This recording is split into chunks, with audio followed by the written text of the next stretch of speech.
We did get a statement from the Clinton Foundation to our Fox's Mike Emanuel. I just want to read that as it adds something new to the story. The statement reads, "We're not aware of any investigation into the foundation by the Department of Justice, Federal Bureau of Investigation, or any United States Attorney's Office. And we have not received a subpoena from any of those agencies."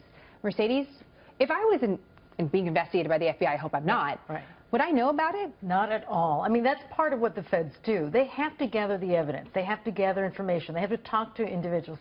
And frankly, once they're doing the investigation, there are deals being made. They come forward to these individuals and say, look, we see these emails, or we've been told that you may have information.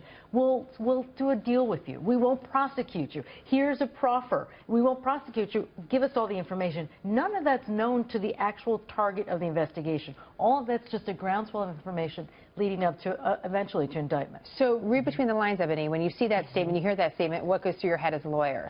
As a lawyer, it means nothing, as Mercedes said. Oftentimes, see, that's the very nature of the FBI. They operate, and they're very successful with the notion of secrecy. They do all of their investigation kind of in a space where they're not subject to scrutiny, and it really helps and aids the investigation. It makes sure that it's not interfered with, and then they move forward. I think it's important that we remind people, though, there are two kind of branches going on here. There's the investigative nature of the FBI. That's their job to do this research and figure out these facts.